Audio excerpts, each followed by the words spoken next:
Hello what is up guys. So I hope आपकी study बहुत अच्छी चल रही है और मैं आपको बताने वाला हूँ सी फाइनल इसका नवंबर 2020 के कुछ important topics. So let's start. So दो एक फर्स्ट और सेकंड चैप्टर का हो गया, थर्ड चैप्टर का मैं आपको कुछ बता रहा हूँ इंपॉर्टेंट।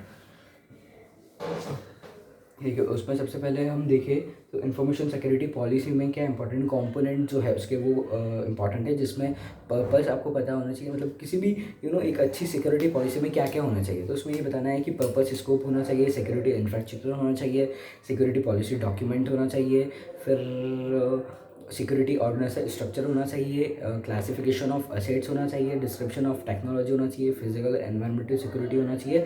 आईटी से दो पॉइंट है, आईटी ऑपरेशन होना चाहिए और आईटी का कम्युनिकेशन होना चाहिए। बीसीपी जो हमारा फोर्थ चैप्टर है वो होना चाहिए, लीगल कंप्लाइंसेस और मॉनिटरिंग एंड ऑडिटिंग रिक्वायरमेंट। ये कुछ है पॉइंट्स, ये आपको याद करना होगा।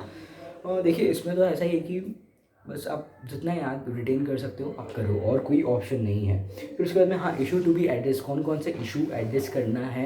सबसे पहले है डेफिनेशन ऑफ इंफॉर्मेशन सिक्योरिटी, आपको डेफिनेशन चाहिए, उसको definition reason why security is important, उसके गोल प्रिंसिपल वो होना चाहिए, brief explanation of security policy PPF, ठीक है, पॉलिसी प्रिंसिपल स्टैंडर्ड, ये होना चाहिए एड्रेस। रूल्स एंड रिस्पॉन्सिबिलिटी, ठीक है, और फिर सपोर्टिंग उसके इन सब के सपोर्टिंग डॉक्यूमेंट आप दे दो, तो ये इम्पॉर्टेंट है। और उसके बाद में देन चैप्टर में टेक्निकल एक्सपोजर, कंप्यूटर क्राइम और असिंक्रोनाइज, ये आप देख सकते हैं एक बार, ठीक है।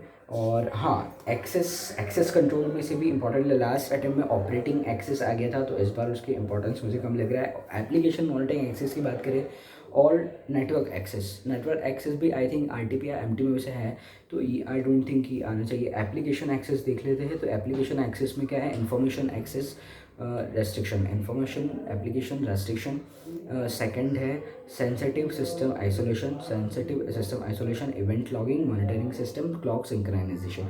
वापस से हम रिपीट करेंगे, information access restriction, sensitive system isolation, ठीक है, sensitive system isolation, event logging, monitoring system और क्लॉक सिंक्रोनाइजेशन, है ना, ये इंपॉर्टेंट है इसमें से। फिर आप नेटवर्क एक्सेस को भी देख सकते हैं। नेटवर्क एक्सेस में सेग्रीगेशन ऑफ नेटवर्क हो गया, फायरवॉल हो गया, इंक्रिप्शन हो गया, कॉल बैक हो गया, रिकॉर्डिंग ऑफ ट्रांजेक्शन लॉग हो गया, और उस पर कुछ पॉलिसी होना चाहिए, तो policy of use of network services, तो ये इंपॉर्टेंट है। उसके बाद में मैनेजर कंट्रोल की बात करें तो उसमें से आपका एक तो डाटा रिसोर्सेज है और ऑपरेशन मैनेजमेंट कंट्रोल, ये इंपॉर्टेंट है, ठीक है। ऑपरेशन मैनेजमेंट और डाटा रिसोर्स मैनेजमेंट के लिए आप क्या रख सकते हैं, मेमोरी टेक्निक की डाटा की क्वालिटी को बेकरार रखने के लिए उसको अपडेट बैकअप लेना होगा ताकि उसकी कॉन्करेंसी और एक्सेस अपन कर पाए। तो इसमें ये पॉइंट है, डेफिनेशन हो गया, फिर उसके बाद में बैकअप हो गया, एक्सेस हो गया, अपडेट हो गया, कॉन्करेंसी हो गया, क्वालिटी हो गया, ठीक है। डेफिनेशन बैकअप, क्वालिटी, एक्सेस और अपडेट, कॉन्करेंसी, है ना। Definition backup access update concurrency quality, ये हो गया और ये इंपॉर्टेंट है। ऑपरेशन मैनेजमेंट की बात करें तो computer operation, network operation, data preparation and entry, production control, file library, documentation and program library, help desk, capacity planning और मैनेजमेंट आउटसोर्स प्रोग्राम, है ना। वापस रिपीट करेंगे, computer operation, network operation, data preparation, production control, file library, document and program library, help desk, capacity planning, performance management of outsource operation. ये जो first है जिसमें planning organisation leading control है, मतलब टॉप मैनेजमेंट के जो functions है वो आई डोंट थिंक आएंगे, बिकॉज ये M T P R T P में कुछ है। तो जो मतलब मैं बता रहा हूँ कुछ जो M T P R T P के जो क्वेश्चन है वो तो आप छोड़ ही दो। मतलब आप अगर थोड़ी भी रिस्क ले सकते हो तो रिटर्न अच्छा ही मिलने वाला है, बिकॉज उसमें क्या रहता है, M T P R T P में से कभी क्वेश्चन और सारे मतलब कोई भी नया क्वेश्चन आपको नहीं दिखेगा, तो उसमें से अगर आपका एक क्वेश्चन छूट भी जाता है तो ठीक है, बाकी आप क्वेश्चन वो छोड़ोगे तो आपके लिए दूसरा क्वेश्चन कवर करने की प्रोबेबिलिटी अच्छी रहेगी।